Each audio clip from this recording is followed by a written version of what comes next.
Allô Europe 1. Oui, bonjour. 10h midi. Allô Elena. Elena Morna. Bonjour Isabelle. Bonjour Elena, bonjour à tous. On commence donc justement par un médicament sous haute surveillance. L'Agence du médicament a annoncé hier avoir lancé en septembre dernier des investigations sur un anticancéreux.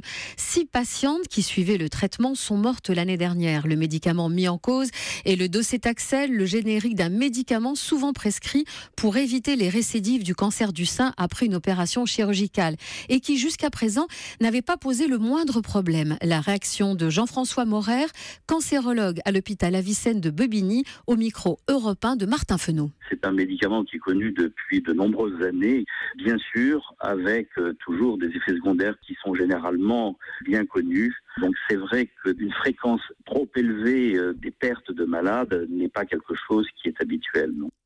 L'Agence du médicament a envoyé une lettre aux professionnels de la santé recommandant la prudence en attendant les résultats de l'enquête qui sont annoncés pour la fin du mois de mars. Marcel Ichou, vous vouliez intervenir ? Oui, je pense que les auditeurs qui vont entendre générique vont dire « Ah ben tiens, encore, on nous oblige à prendre des génériques et il y a bien un danger ». Alors, il faut dire que les génériques ne présentent aucun danger, mais en revanche, il y a un excipient et parfois, il peut y avoir des interactions dans des cas très particuliers. Là, en l'occurrence, on ne sait pas si c'est le fait que ce soit un générique ou si c'est la molécule qui est en question. Alors, les challenges minceurs de plus en plus en vogue, Isabelle. Et Elena, de plus en plus stupide. On ne parle plus de minceur, mais de maigreur. Chaque jour, des médecins s'inquiètent devant ces défis qui mettent en danger les ados. Le dernier en date, c'est le challenge A4. Alors, A4, comme le format feuille de papier, le challenge consiste à cacher sa taille derrière une feuille de papier A4 tenue à la verticale. Il faut surtout que rien ne dépasse. Pour réussir ce challenge, il faut que votre tour de taille ne dépasse pas 50 cm, sachant qu'une femme qui s'habille en 36 a un tour de taille de 65 cm.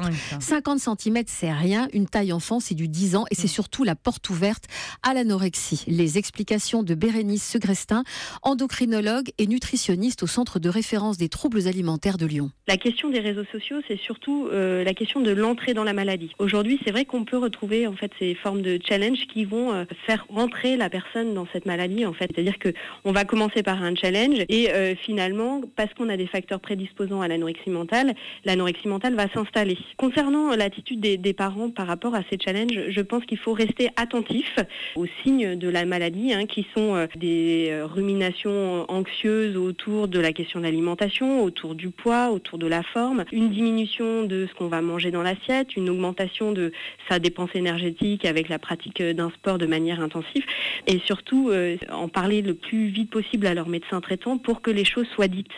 Parce qu'on sait qu'une annonce précoce de la maladie permet de prévenir l'évolution ultérieure de cette maladie. Alors d'autres challenges tout aussi stupides courent encore sur Internet. Ils consistent par exemple à mesurer l'écart entre ses cuisses, genoux serrés, ou encore à faire tenir le plus de pièces de monnaie possible dans le creux de ses omoplates. Dans le même temps, et il faut le saluer, lors de la Fashion Week à New York, on a vu défiler Ashley Graham, superbe mannequin taille 48. Et son passage a été ovationné. Oui, elle est applaudie, mais personne ne veut lui ressembler. C'est quand même ça le problème. Alors, le chiffre du jour, Isabelle, c'est 30,6. Comme 30,6 jours, c'est le délai moyen d'attente actuellement en France pour passer une IRM. Et au jeu de l'IRM, nous ne sommes pas tous égaux. Les départements chanceux sont l'Île-de-France, la Haute-Normandie ou la Corse, entre 19 et 22 jours d'attente. Et les moins bien lotis, le Poitou-Charentes, où le délai passe à plus de 48 jours, ou encore l'Alsace, à peine mieux, avec 46 jours et demi. Et selon les radiologues, qui sont inquiets devant la baisse de leurs tarifs de remboursement, les délais d'attente pour les IRM ou encore pour les scanners risquent de s'allonger.